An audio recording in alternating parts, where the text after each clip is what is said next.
Hello, everyone. This is Dan Cohen. Welcome to MintPress News. Today, I'm interviewing the Russia expert, one of, in my opinion, the very best in the world, one of the most knowledgeable and honest. And that is Mark Sleboda, who is joining us from Moscow. Welcome, Mark. Dan, thanks for having me. It is a real honor and a pleasure to be on MintPress Behind the Headlines. I'm a longtime fan of your work. And may I just say that flattery will get you everywhere. So today, we're discussing kind of a grim subject, even in the course of war. Which I've said this before, but if you watch CNN or MSNBC or read the New York Times here in the U.S., you consume mainstream media, then you would think this war just started 6 months ago with the evil dictator Vladimir Putin's imperial conquest of Ukraine. But as anyone based in reality knows, this has been going on for, probably going on 9 years now. And so the latest chapter, of course, is the assassination of Darya Dugina, the daughter of the Russian intellectual philosopher. I'll leave it to you to describe him, Alexander Dugin. So, first of all, I know you know the Dugan family personally, or on a professional, personal level. So first, if you can tell us, what your relationship is to them, and we can just start there. Sure. So first of all, full disclosure, I'm an American, a military vet who emigrated to Russia. Pretty unusual, but not all that unusual, actually. And my wife is Crimean, and I have family all over East Ukraine, so I have a very opinionated but very inside scoop to this whole crisis and conflict that I think you probably won't hear the opinion of East Ukrainians very much on the Western media. I taught in the sociology faculty at Moscow State University. I taught international relations and security there, but it was the sociology faculty. And I taught there with Alexander Dugin, who also taught there. He was a colleague. Senior colleague of mine, of course. And we became friends. And through him, I also met his daughter, Darya, whom I also had a great deal of respect for and consider a friend. And it doesn't mean that I agree with everything Alexander Dugin says, or particularly has said in the distant past. But then again, Alexander Dugin doesn't agree with everything that Alexander Dugin said in the distant past either. We all go through political evolutions, and he was living through tumultuous times with the collapse of the Soviet Union, and there was a birth of radical politics, and then he has gone through that and been forged into quite a different creature today from what he might have been decades ago. But a very fascinating man. His daughter, she was a young woman, 29. Really cut when she had just started the flower of her life. She had just finished her PhD in philosophy. She was following her father's footsteps in political philosophy. She was a political activist, a war correspondent in East Ukraine, a journalist. And we know that she was targeted as well as him. It wasn't an accident that she was killed. Both Alexander Dugin and Darya Dugin, his daughter, were put on the Mirotvorets, the Peacemaker hit list of the Kiev regime. It is a list originally compiled by the ultranationalists, the Banderite fascists of the regime, promoted by the then Interior Minister Arsen Avakov, and even according to its Wikipedia entry, it acknowledges that this list is curated by the Ukrainian intelligence services, and there are thousands of people on this list, primarily journalists, but also politicians, celebrities, anyone with a following who has essentially ever said anything critical of the regime in Kiev, and particularly of its state-armed and funded neo-Nazi death squads. Both of them were on this list, where they joined such luminaries as John Mearsheimer, the preeminent realist international relations scholar in the United States, who is very critical of all of this and blames the United States, and is no supporter of the regime in Kiev either, primarily due to the global instability it would cause. Henry Kissinger's on that list. The former German Chancellor Gerhard Schroeder is on that list. Roger Waters of Pink Floyd is on that list. In fact, if you're not on that list at this point, I think you might have done something wrong or have somehow escaped their notice. I wouldn't be surprised to see if you're on there, Dan.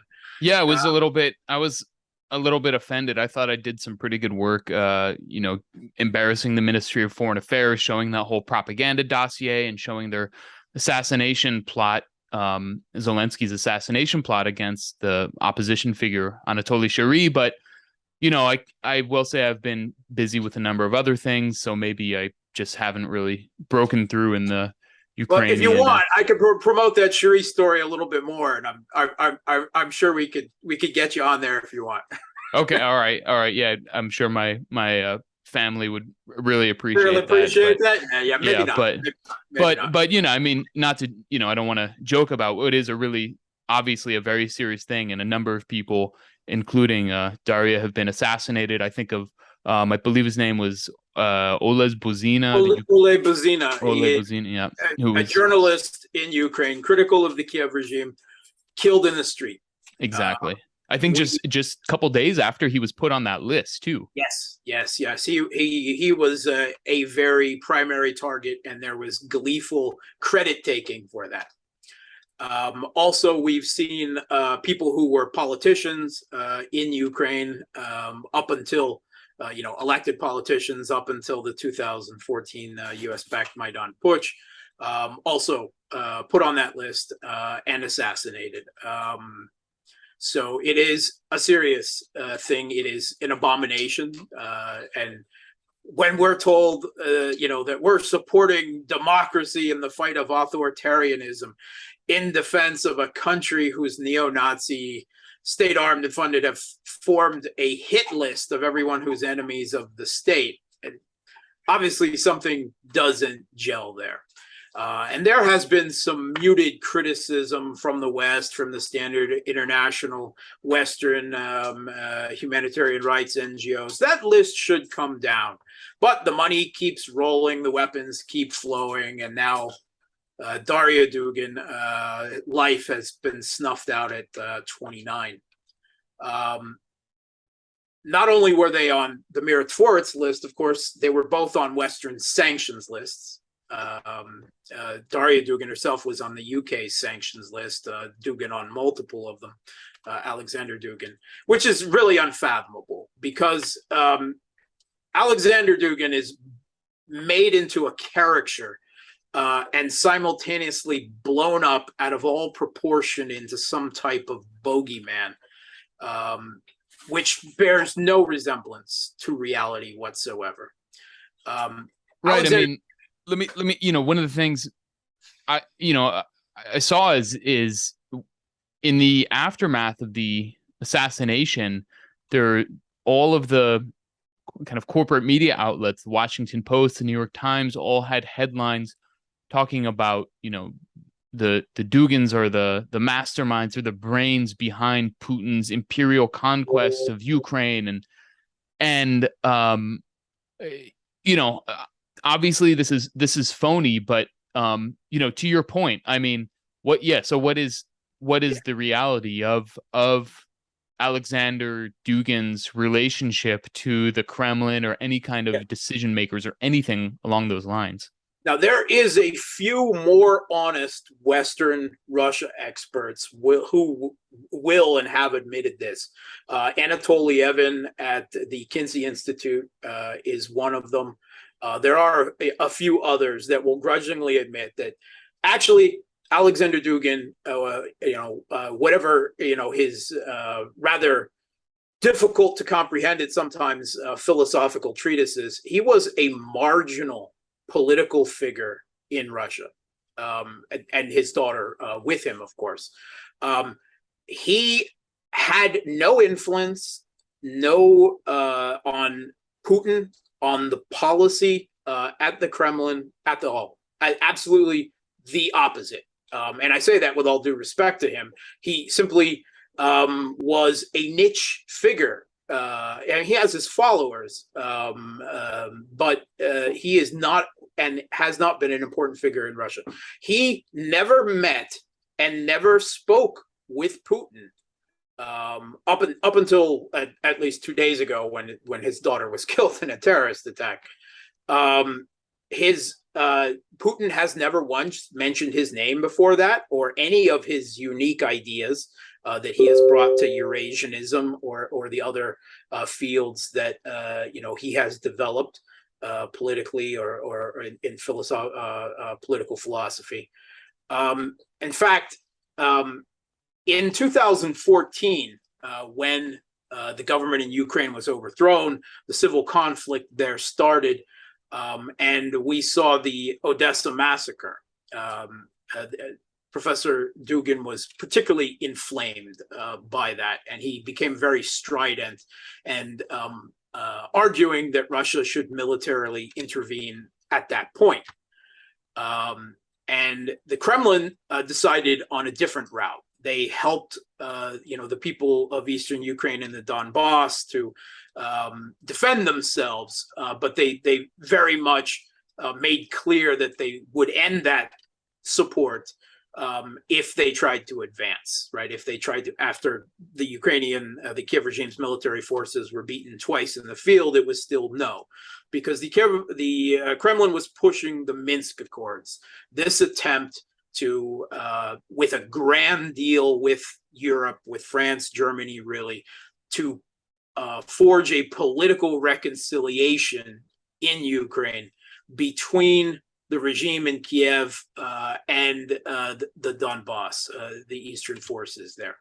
They wanted to settle this that way, rather than go in at the time. And Alexander Dugin was against this. He thought it was naive. And history may have proved him right, because we know from statements from Angela Merkel and the first Maidan Putsch president, Petro Poroshenko, that they never had any intention of fulfilling it, the accords. And it was just a play for time to rebuild the Ukrainian military with NATO arms funding and training. So as a result of that public conflict of interest, with Dugan becoming more strident on when he was brought onto Russian media, as a political commentator. So the Kremlin pushed to have him removed from his teaching position at Moscow State University. He was fired. And then they basically put an informal ban on him on Russian media. No interviews, no Sunday political talk shows, nothing of the sort, which he had been a regular on, often as an agent provocateur, not because he had any greater political following. So actually the Kremlin, at least at the time, they wanted him quieted down, because they were pushing a different track. So any idea that he's Putin's brain or Putin's ally, Dugan actually wrote a book, Putin Against Putin, where he examined the contrary impulses, particularly in foreign policy, that Putin at various times exposed, and basically considered him a Western appeaser and naive. Not that many people in Russia or abroad read it, but he was critical of the Putin administration, although certainly not in the way that Western liberal Democrats are critical of it.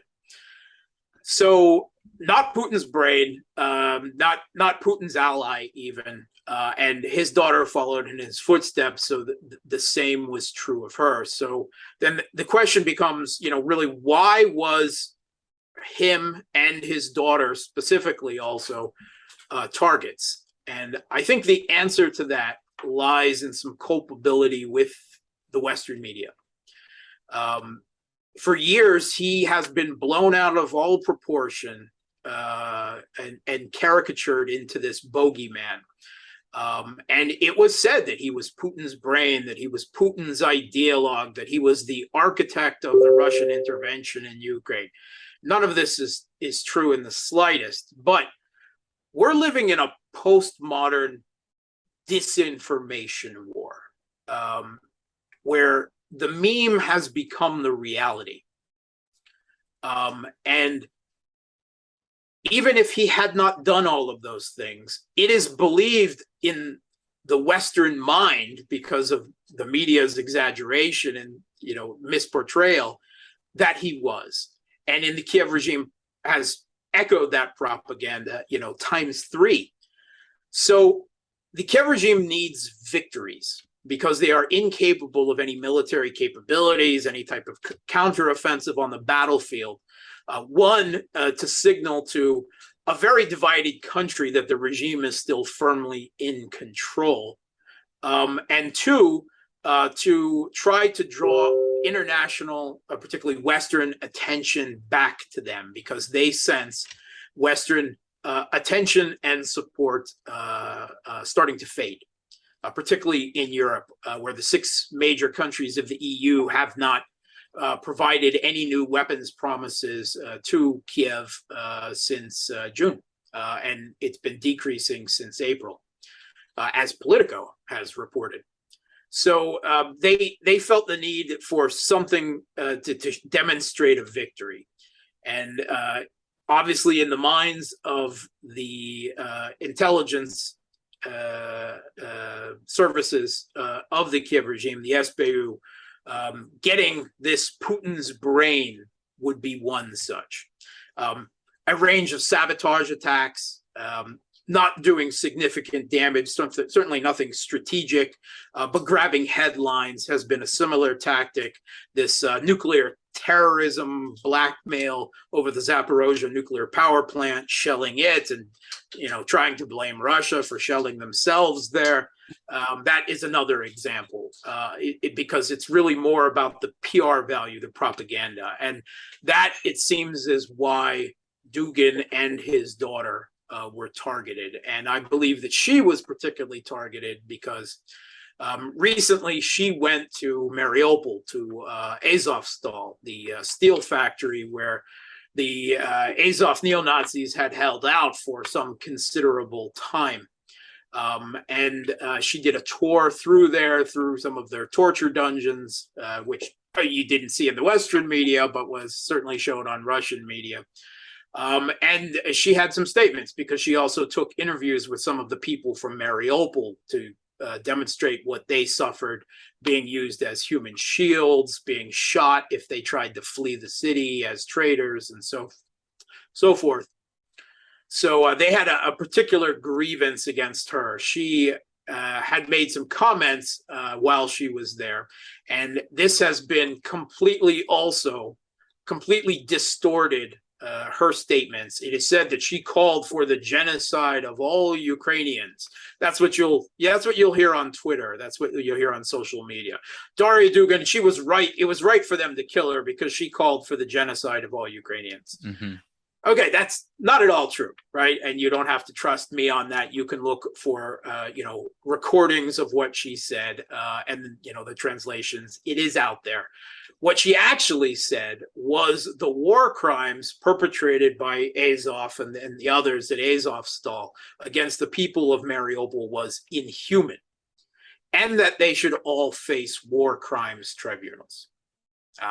Obviously, there's a world of difference between these two statements. But, if we believe that Dugan is Putin's brain, then we can also believe that Darya Dugin called for genocide of all Ukrainians while she was there helping Ukrainians. Of course, because there's Ukrainians on both sides of this conflict, there are tens of thousands of Ukrainians fighting in Donbass, alongside Russian forces to overthrow this regime. And it must be said that the Dugan family actually has Ukrainian roots.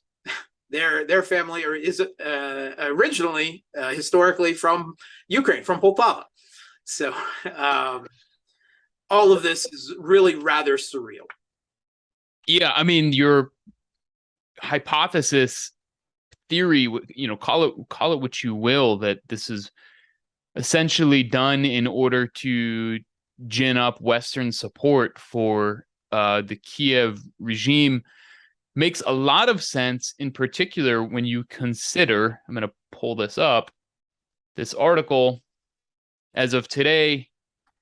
Tell me if you can see this. Yes. U.S. to send $3 billion. I mean, this is yesterday, but Biden is announcing it today. U.S. to send $3 billion in aid to Ukraine as war hits 6 months. So days after this horrible terrorist assassination, then the U.S. government sends another $3 billion in military aid. And the key, when you look at the look at this article, some of the key aspects to me, unlike most previous packages, the new funding is largely aimed at helping Ukraine secure its medium to long-term defense posture. So earlier shipments, most of them done under presidential drawdown authority, have focused on Ukraine's more immediate need for weapons and ammunition. And so basically, this is signaling what the Pentagon, what Pentagon officials have been saying, that this is a long-term, this is basically a permanent war. And so it's the renewal. This terrorist attack against Darya Dugin is used as a pretext to ramp up this war against Russia, this proxy war, which the U.S. using Ukraine and Europe as a kind of battering ram against Russia, much to the detriment of Ukrainians and Russians and just Europe overall, but mostly to Ukrainians. There's another passage in this Reuters article I came across. Let's see if I can find it. The package, let's see, the package uses funds from the Ukraine Security Assistance Initiative appropriated by Congress to allow the Biden administration to procure weapons from the industry rather than taking weapons from existing U.S. weapons stock. So basically, it's a boon to the military-industrial complex here. Instead of selling, weapons that have been sitting here, they get to manufacture a whole bunch of new weapons, and these are new weapons that had not been provided previously to the Ukrainian military, and these weapons could take months to arrive in Europe, given that companies have to procure them. So that's what we're looking at. These new weapons won't even be in Ukraine for months, whether that's 2 months or 6 months or 8 months, they don't say, but all of the signals showing that the U.S. intends to fuel this war on a basically permanent basis, as long as it can, similar to what it did in Afghanistan, where it took 20 years for and an incredible amount of obfuscation and outright lies from U.S. officials in multiple administrations before they finally said, okay, we actually lost, and Biden pulled out, and the U.S. then immediately launched basically prepared for a major offensive against the Donbass, in which Russia responded in February. So, yeah, I mean, I don't know if you want to say anything about that, but it's like a couple days after this assassination, and your point that this is being used to drum up Western support, and there it is, the support. It's like, you know, on cue. And the other again is the morale of you know, the Kiev's troops, to show that there's some type of victory is being achieved and that they're still in control. And it needs to be said that you touched right on it there at the end, that you know, the idea that the Kiev regime is winning this conflict in Ukraine or even holding their own is the America is winning the war in Afghanistan, or we know where the weapons of mass destruction of Iraq are of 2022. I mean, that's the headlines. Eventually, there should be some accountability in the media, in the Pentagon, for this disinformation that is this propaganda. Let's call it what it is, that is constantly coming out about the conflict. But right. I guess we don't have any hope of that, because no one has ever been held accountable for the lies about Afghanistan or Iraq either. So right. And, you know, I mean, this whole presentation in Western media that, you know, we're kind of force-fed clockwork orange style that Ukraine is winning. You know, this is just today. We have Zelensky, the comic president, the joke of a president presenting a plaque to Boris Johnson, you know, as if this is some kind of sign of success, not the suffering of his own people and the war against the Donbass that he's overseen for some years. So it's just all incredibly macabre and sickening, and you know, I don't know. I mean, it's been so horrifying, and just seeing you know, this latest assassination and the reaction in the West that's basically applauding it, to the Peacemaker website, as you talked about, basically openly flaunting Ukrainian responsibility for the assassination is pretty remarkable. it needs to be said that Darya Dugin's entry on the Miratorts list has now been marked with a big eliminated sign across her face. So right, exactly. Yeah, that's what I was referring to with the Ukrainian government, you know, intelligence services basically just openly flaunting their responsibility and celebrating a terrorist attack against a civilian. You kill a 29-year-old female civilian academic. Congratulations. Yeah, yep. You're real brave, real strong guys. Yeah, exactly. So where does that, you know, obviously the US and its kind of proxies in Europe and the EU are not faring well overall. Basically, maybe the regime is doing well, and whatever contractors are involved that are pillaging the money that's being sent over.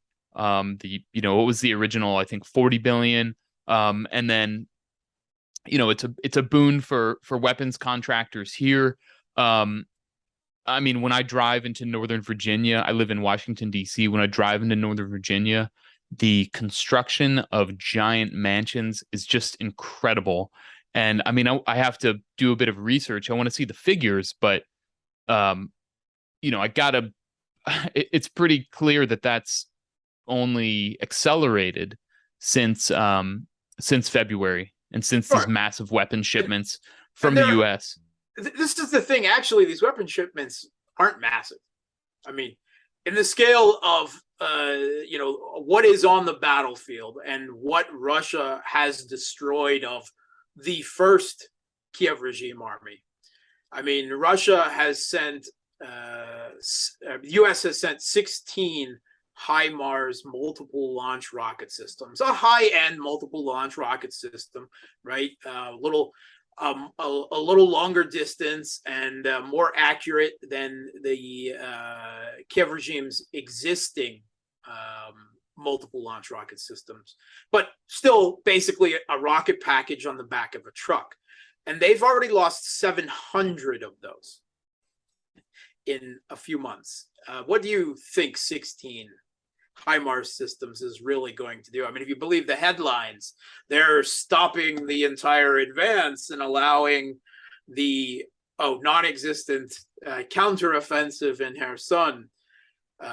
In reality, half of them have already been destroyed, and Russia's own high-end multiple launch rocket system, the Tornado, is actually superior in several parameters. It's actually just as accurate at a longer range. So, I mean, this is what it actually is a way to sell more weapons to countries that can actually afford them. So the military-industrial complex is raking it in from the U.S. taxpayers, providing it to Ukraine. But the publicity and headlines trumpeting these miraculous weapons that are going to change the whole course of the war is also allowing them to sell these weapons to other countries at the same time. It's also allowing them to test their weapons in the battlefield against Russian weapons, so that they can work on the next evolution of those. So when you see we're sending 16 HIMARS, but not more, that's why. Because they know they're not going to win. And the U.S. has some total 400 HIMARS in its entire inventory. If it was to send half of those, it wouldn't win the war for Ukraine. Again, they've already lost 700 multiple launch rocket systems, and they would be out that much more. That's why it's a token 16 and not 100 or 200 or something that might make a real difference, even if it wouldn't change the ultimate outcome of the conflict. So Russia will always have escalation superiority there. To your point of all the, we have neocon Senator Lindsey Graham. This was a little over a month ago. So July 8th, when he and maybe it was Richard Blumenthal, I can't remember. They went to Kiev, and Lindsey Graham said, we need more weapons, and we have a chance here in the next 60 days. The decisions we make can turn this tide in the favor of Ukraine. So this has been said ad nauseum so many times by U.S. officials who just want to send more weapons to please their donors, and everything you laid out. So to your point, the other thing that's really remarkable to me is I'm looking at this report from Center for a New American Security called "Extending American Power: Strategies to Expand U.S. Engagement in a Competitive World Order." Basically, empire. How do we it's a nice euphemism for empire. Center for New Michelle Flournoy right there. There you go. Exactly. Robert Kagan. Yep. It's just the most neocon of the neocons. The Center for New American Security, for those who are not familiar with it, is the bipartisan project for a new American century that emerged during the Obama administration. Exactly. It's the rebranded bipartisan neocon establishment. Exactly. It's essentially the premier think tank in Washington. A huge amount of the Biden administration has come from, seen as. And so this paper is really remarkable to me because, let me see if I can find the package. Or the passage rather. Let me see. I know I have it tweeted, but I'd rather show the I guess we can just show the tweet. Okay, you can see this tweet, the screen grab. So this is from that report. Okay. I found this, I don't know, 2 years ago or something, before everything kicked off. The United States must provide Ukrainian armed forces with the training and equipment necessary to resist Russian-backed forces and Russian forces operating on Ukrainian territory. So that's war in Donbass. That is not to suggest that Ukraine will ever be able to stand up to the full Russian military. So back then it was okay, at least in this context, to admit that Ukraine doesn't stand a chance against Russia. So the whole calculus, even then and to this day, is to just draw out the war, weaken Russia, make as much as possible, which is clearly not happening, and draw it out in order to make huge amounts of money for the military industrial complex, allow them to test their weapons, replenish supplies. Basically, is just a huge boon to the military industrial complex. So, which is the point you were making. It's just remarkable to see that you used to be able to admit that. They would never say that anymore.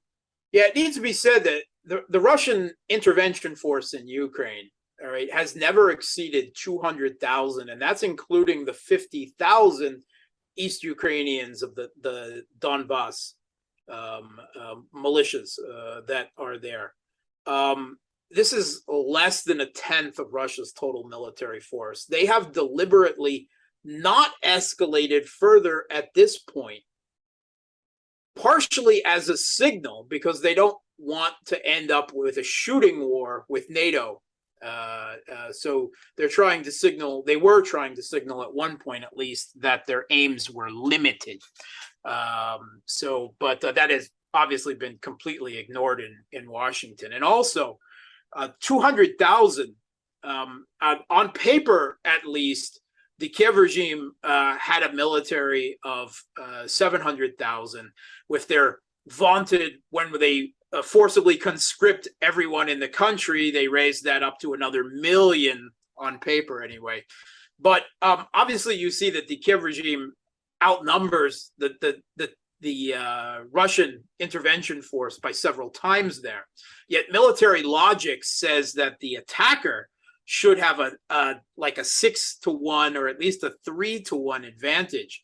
And yet still the Russian intervention force is doing their, let's face it, brutal, grinding work of dismantling in the Donbass these extensive fortresses, these fortifications of steel and concrete that have been embedded in what was already a urban agglomerated environment with factories from the Soviet Union that were built as fortresses with nuclear bomb shelters and the like.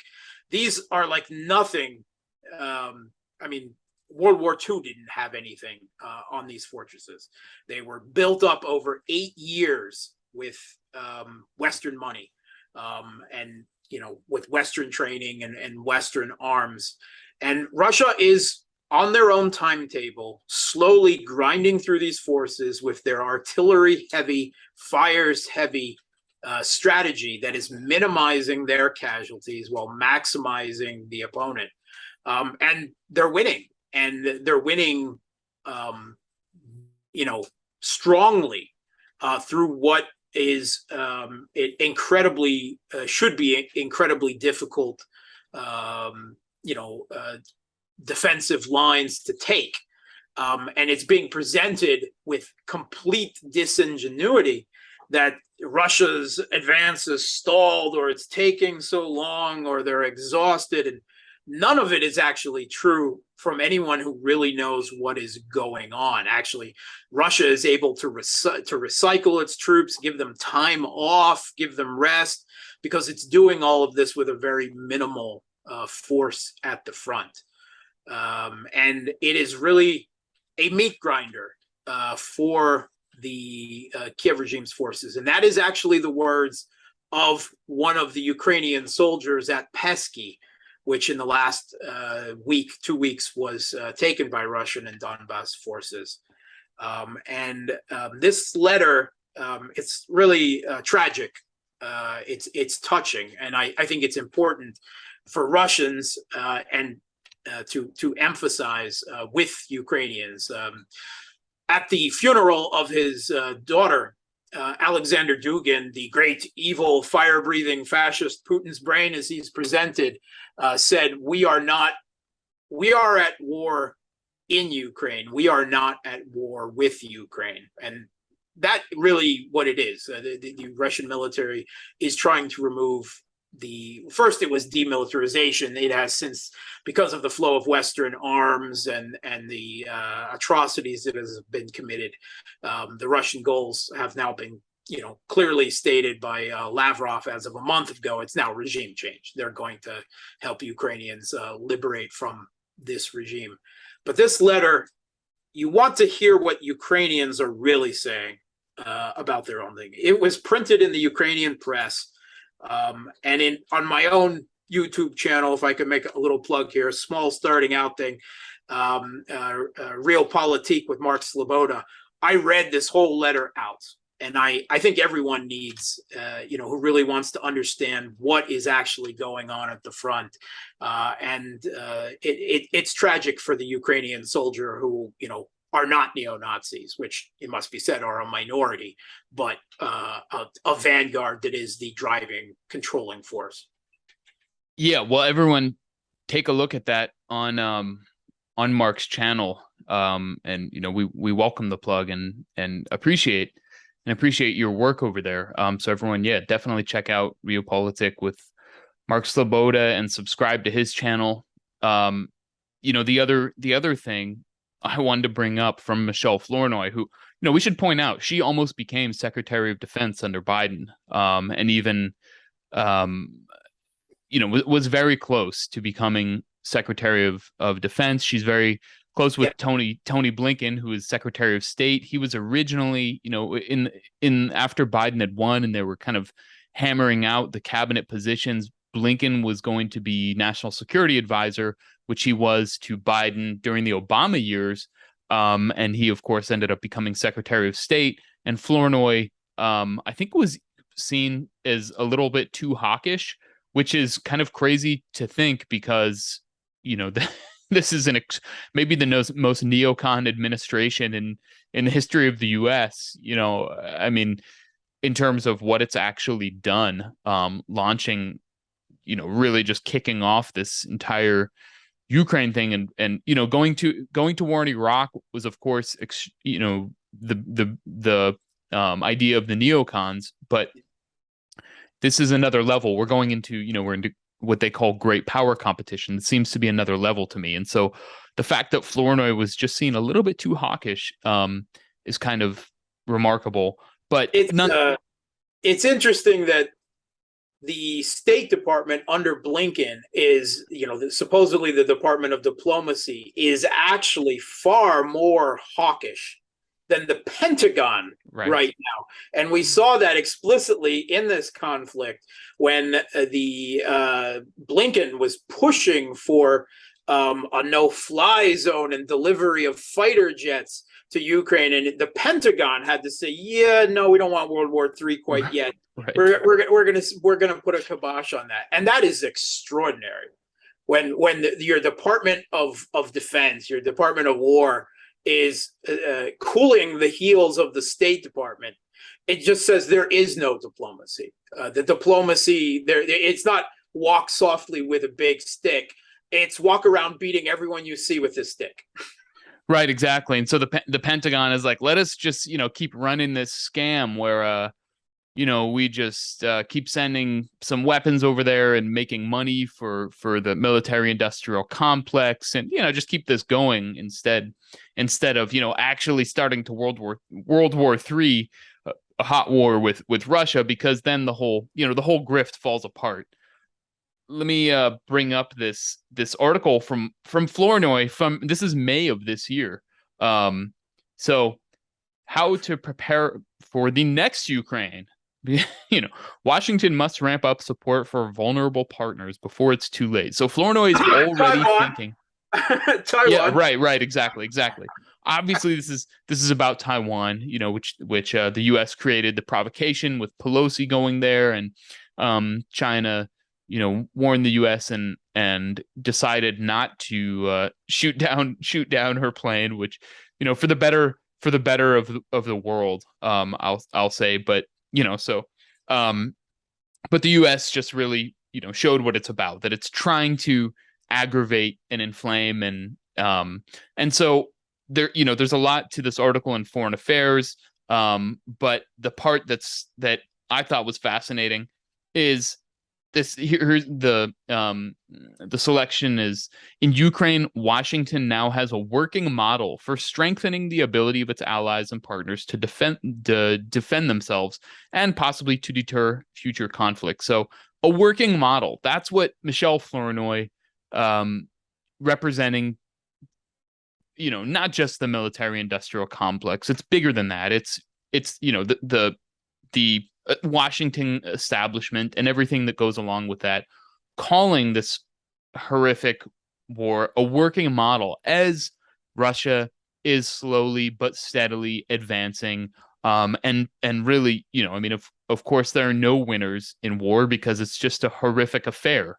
But for Michelle Flournoy and seen as, and and all of its funders, whether Bank of America or oil corporations or military industrial complex, they see this as a working model. This is great because we're making huge amounts of money, and thanks to mainstream media, they're totally selling it to the American public that this is actually some kind of war against liberation, and the little plucky Ukraine, with the brave Zelensky who talks like this at the helm, is actually gonna, beat the Goliath of the evil, imperial fascist conqueror Vladimir Putin. That's the narrative. So it's just amazing.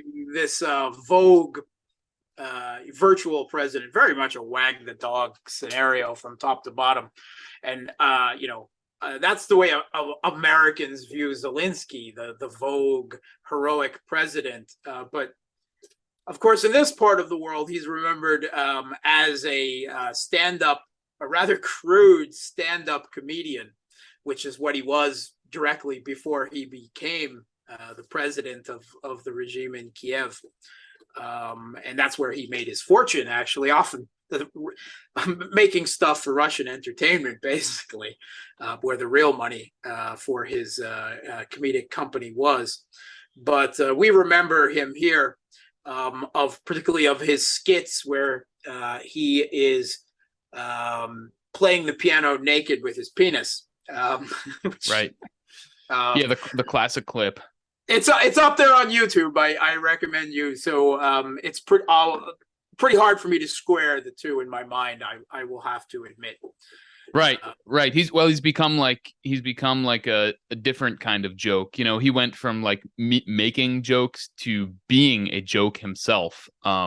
It's just, I mean, you can only imagine if like Fox or somebody did some kind of expose on the real Zelensky and just showed what an absolute fraud and finger puppet he is of the US. And I mean, I remember early on in this whole thing, the whole thing was, well, he's Jewish, so how can he be, there's no Nazis in Ukraine because Zelensky's Jewish. And like, there is a historical term for capo. Yeah, for Jews who collaborate with Nazis. We call them capos. Exactly. That was, you were given temporary privileges in the extermination camp, as you basically lorded over your fellow Jews before they were slaughtered, and then you were slaughtered too and replaced. And so it's, the ultimate collaborator. That's a capo. That's what Zelensky is. And, but he's being portrayed as a hero for that role. Now, Zelensky, he's not actually Jewish. His father was Jewish, if that counts. Okay. But yeah, according to so like according to Jewish law, you have to be your mother has to be Jewish. This is according to halakha, but that's kind of the orthodox way of thinking. So, I mean, to me, it's like if he's was raised with any kind of Jewish culture or religion or anything, which he wasn't, as far as I know. I mean, he's the whole Jewish thing he never embraced, and there are quotes that we could dig up where he just talks about, I wasn't into, he didn't have any kind of Jewish upbringing. It was just suddenly it was useful to kind of whitewash the Nazi ideology that's so prevalent in the Ukrainian military today. It's even that is not to the point. Zelensky was actually elected on a platform of bringing peace to Ukraine, right? He actually had widespread support from both West Ukraine and East Ukraine, much more in East Ukraine, because he promised he would bring peace. And there was a very strong throw out the Maidan Putsch bomb in most of the country outside of West Ukraine. Moment that he rode that zeitgeist straight into office. And he's not a neo-Nazi, or he wasn't. Maybe he's internalized some of it now. I mean, how can you pin Hero of Ukraine medals on right sector fighters or in Azov, which he has done, and say that, you know, many Ukrainians consider Stefan Bandera a hero, the Holocaust perpetrator and Nazi collaborator of West Ukraine, and he says, and that's normal and that's cool. No, it's not normal and it's not cool, Volodymyr. It's not. I think he found out when he became the real figurehead of the regime that it was built with these, neo-Nazis, whether we're talking the battalions as the vanguard and the brown shirts, or the members of the Rada who continually pass bills, glorifying this Nazi collaborator, that Nazi collaborator, declaring a celebration on their birthday of this Holocaust perpetrator. He found that this is what the regime that he inherited was built on, and he had to accept it at some point. He actually went to the front in eastern Ukraine and confronted Azov when he initially tried, it seems, to push the Minsk Accords. And he was shouted down by one of the Azov, just a junior officer out there of this neo-Nazi death squad that had been made part of the military by that point. He was like, I'm the president of Ukraine. I'm not some loser. And he's like, no, we're not withdrawing the heavy weapons and we're keeping firing. and that was it. And you never heard anything about the Minsk Accords seriously being implemented again. And he found out, what his regime was built on and what it kept to keep it in power. And I guess it's, he accepted it at some point and possibly has internalized. It doesn't make him a Nazi. No one is saying that he, well, I mean, that's a question. If you have a state-armed and neo-Nazi, state-armed and funded neo-Nazi death squads that you've sent to kill your own people for years, does that make you a Nazi or a liberal Democrat? Obviously, the answer in the West is a liberal Democrat. I'm not so sure about that, but he didn't start out that way. That's for sure.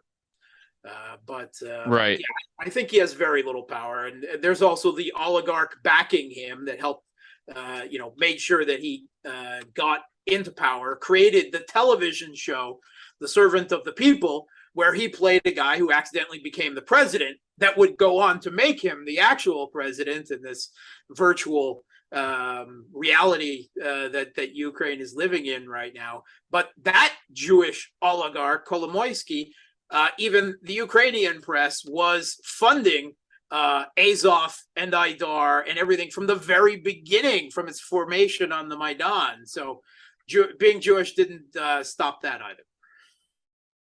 Right, exactly. Yeah, and also Kolomoisky is Israeli. I think he even maybe he's dual citizen. Yeah, does have dual citizenship. I think he has 3 citizenships. So I was doing some research on him. Well, I think, yeah.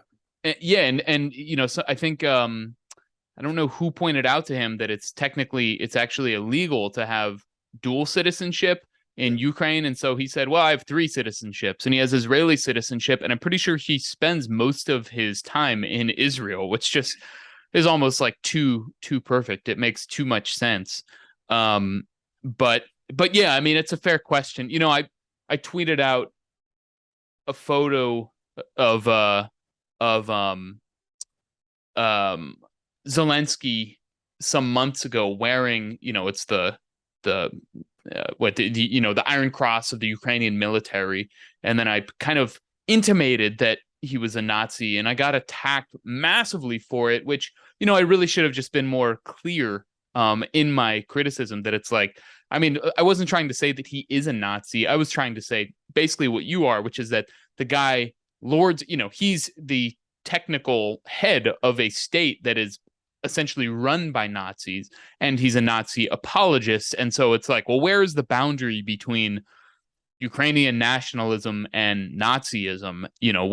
Where is that distinction, particularly in a country that is not only run by Nazis right now, but historically, did things to Jews and ethnic Poles that, as I understand, made the German Nazis blush.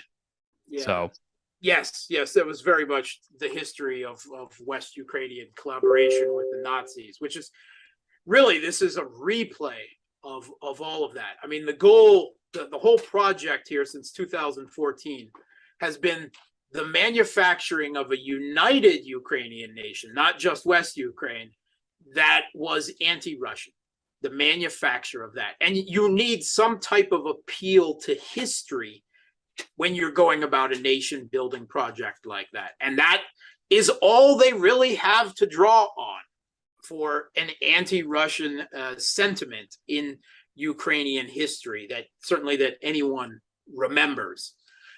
So that was why the need to fall back on this worship of Stefan Bandera, the Organization of Ukrainian Nationalists, the Ukrainian Insurgent Army, and so on. And it has, the best way I've heard it described is that Azov and the multitude of these neo-Nazi death squads, Carpathia Sich, Kraken, Right Sector, and so forth, they are a state within a state.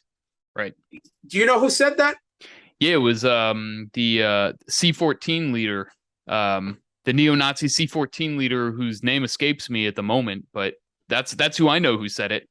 I know someone else who also said it. Okay, who also said it?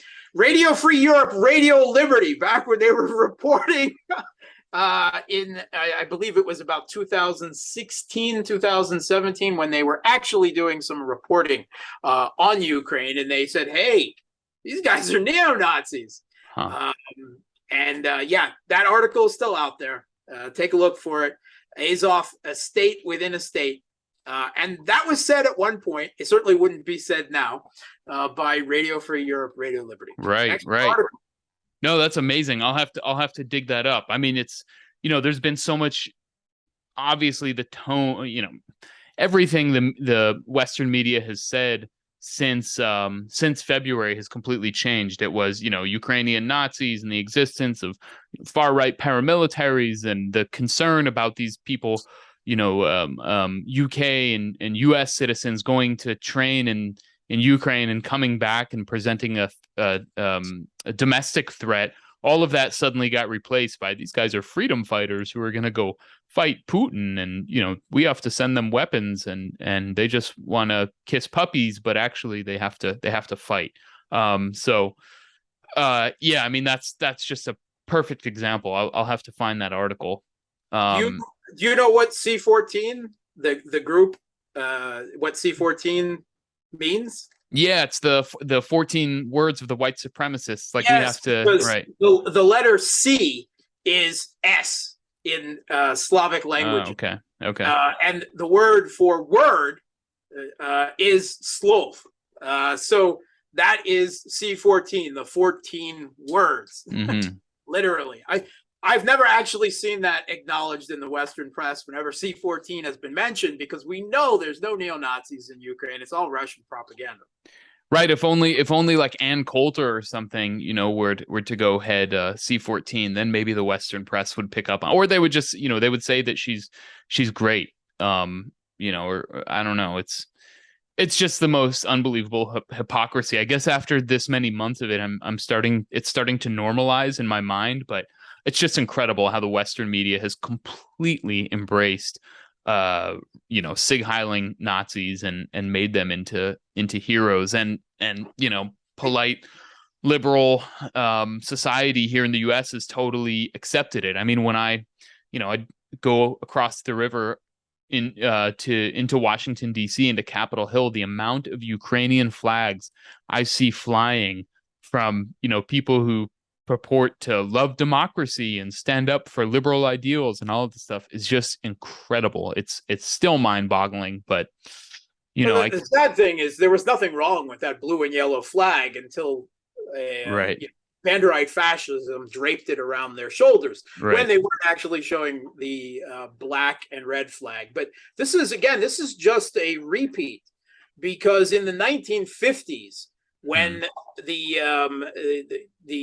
CIA or the predecessor and the British intelligence, they actively launched an insurgency in the Soviet Union using these West Ukrainian Banderai fascist grandfathers. Right. And they actually led it in the field, and it was crushed, of course, brutally repressed. But it was said at the CIA at the time, I don't remember exactly, it was one of the chiefs at the CIA said, they may be fascists, but there are fascists, and they're killing communists. And I mean, here we are again. Right.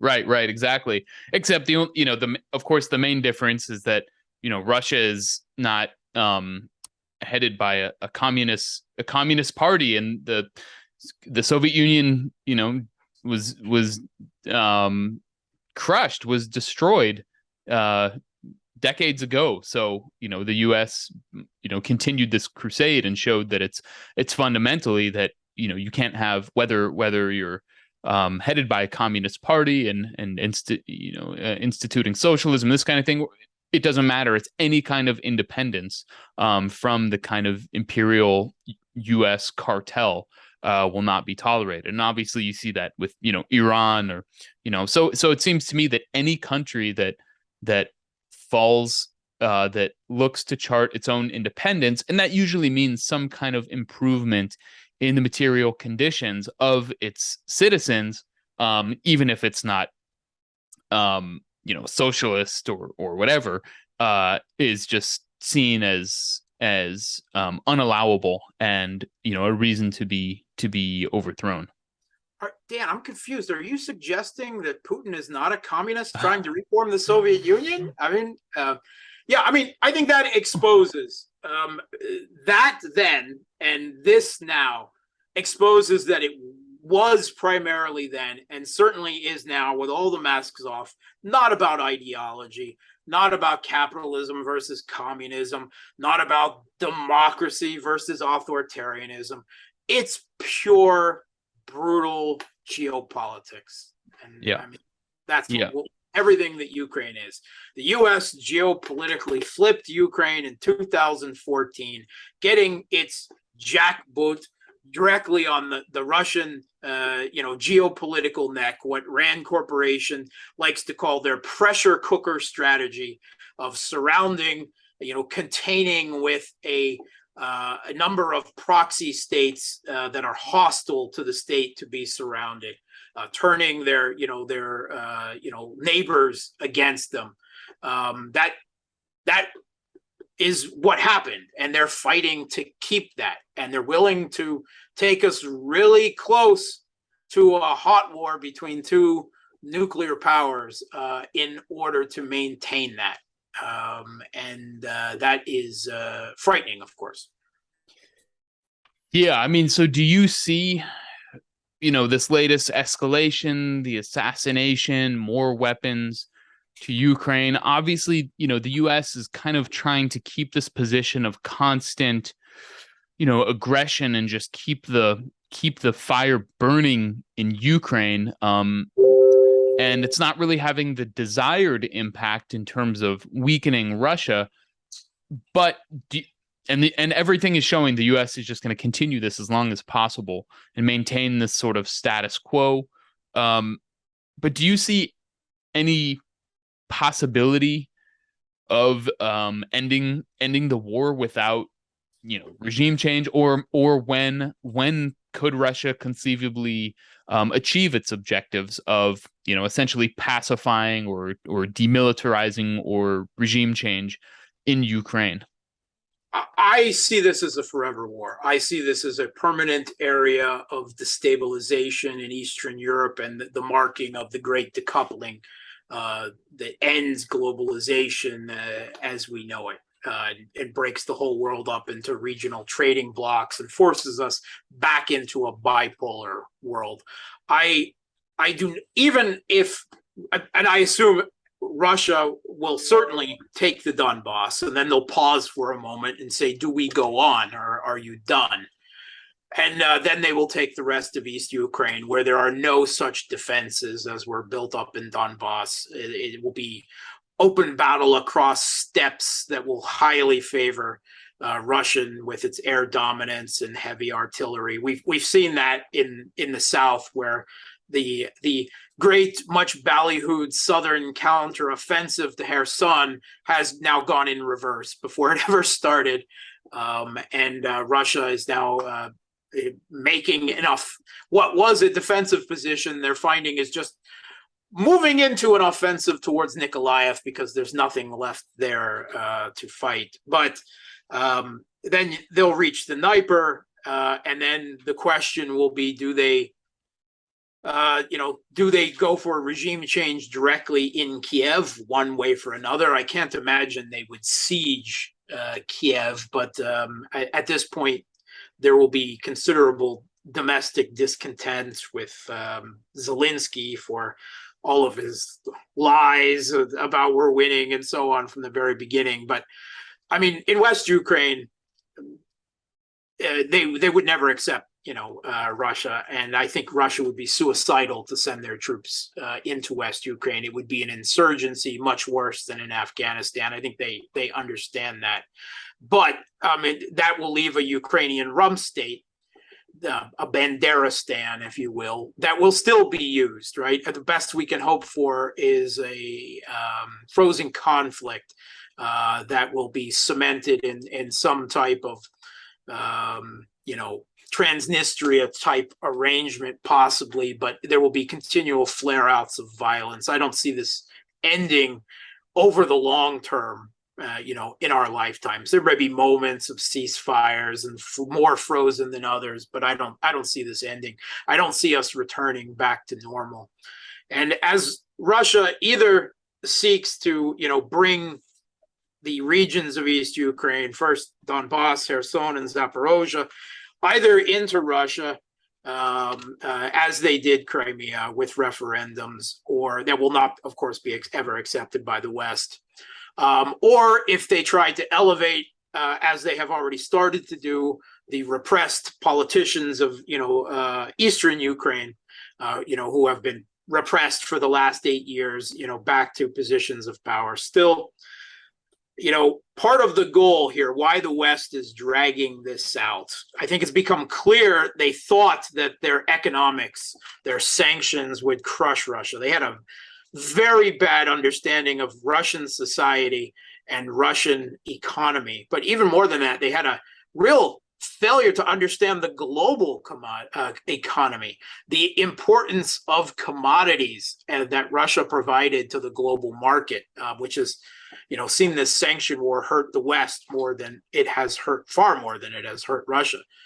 But there's also the idea that it's being dragged out. They know now the economics isn't going to win it for them. They know now that Kiev cannot win it.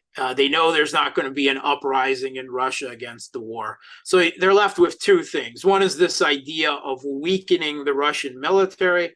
Okay, that's actually patently false. And the West knows this, because Russia is actually gaining valuable military experience in combat against Western weapons. Mm-hmm.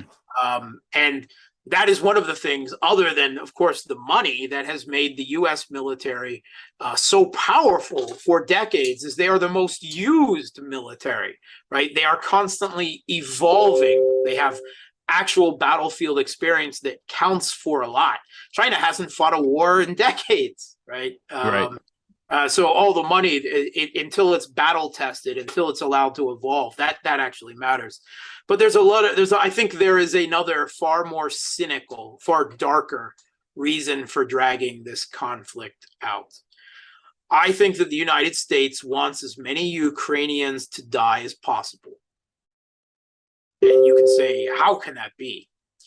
Because one way or another, whether it is directly or whether it is through Eastern Ukrainian politicians that they re-elevate, Russia is going to have to govern Ukraine. They're going to have to try to win back, I mean, they've got the hearts and minds of large numbers of East Ukrainians. They're going to have to try to win back the hearts and minds of large numbers of Central Ukrainians who don't have the strong East-West identity conflict. And that will be difficult, of course, after the last 8 years, after the war. And every Ukrainian family that loses a son, a father, now a grandfather that the conscription age has been raised above 70, is a Ukrainian family that is inevitably going to hate Russia forever, whatever they thought before this. So they are intentionally, they want to make it as hard for Russia to govern Ukraine in the aftermath, again, whatever way and form that is, whether that's, you know, with raising up East Ukraine or you know, direct absorption. And I think that is the Western long-term strategy. And in that way, they win. It's win-win for them. And that is, you know, a sad fact that I think that the Kremlin is well aware of, but they see that they have little choice. Right. Right. It's just this zero-sum game of permanent instability and chaos on Russia's borders. And that's, you know, short of regime change in Russia, which, of course, the U.S., I mean, wants to do, but Biden openly called for it. In, you know, kind of one of those, oh, that's not policy. The president is just, you know, the president doesn't know what he's saying, so don't listen to him. We will defend Taiwan. Oh, pay no attention to that senile old man who's the president. He really didn't change policy. Right. Yeah, exactly. So, you know, just permanent chaos, and it's so grim. It's just so sick that that's really the vision of the U.S. that if we're not going to, same logic that will be applied to Taiwan. Right. Exactly. I mean, yeah, that's a whole nother question and conversation of how, you know, the kind of different conditions of Taiwan would be. But yeah, I mean, it's, you know, I guess the only, I just wonder what's going to happen with Europe as it gets, you know, winter is near, and they're just facing, I don't know. It's like, is neoliberalism in Europe just going to totally collapse because people are going to rise up because they can't heat their houses or eat food, or who knows? But what little foreign policy independence, what sovereignty Europe had, they just sacrificed. Oh, now yeah. they're going to be surviving on 3 times more expensive U.S. liquefied natural gas and other things, making their economy incredibly uncompetitive to Asia, much more so than it already was. And their economies, their living standards, everything will shrink. And I still don't think they'll get out of being anything more than the U.S. client states that they are just more solidly making themselves at the moment. Right. Yeah. I mean, here's this headline from El País, the Spanish newspaper. The Spanish military is going to buy U.S. F-35s instead of the Eurofighter. So the F-35, which is this giant failed project, and the United States, they're just a, you know, decades long project that has just been, as you said, a huge boondoggle, billions spent for a piece of junk, and Spain is buying it. And Spain, which of course has, it's you know, the so-called Communist Party in Spain is actually in power, but is in a coalition with the Liberal Party, but is clearly just, you know, we know who the sovereign in Spain is, and it's not the Spanish government. It's the U.S. Same thing in Greece. We saw the same thing in Greece. Exactly. So, I mean, it's, you know, I feel bad for Europe, and my wife is from Spain, and just, you know, talking to her family and people there, it's just like, I mean, it's getting bad in the U.S. And prices are going up, but it's like even worse. It's much worse in Europe. Yeah. So I don't know. It's maybe we should leave it there. But you know, on that incredibly happy note, Mark, I want to thank you very much for your time. I know it's getting late in Moscow, and your expertise, and I really enjoyed it, and I look forward to doing it again. Great. It's been an honor and a pleasure to be on, and just consider me Mark Cassandra Sleboda signing off.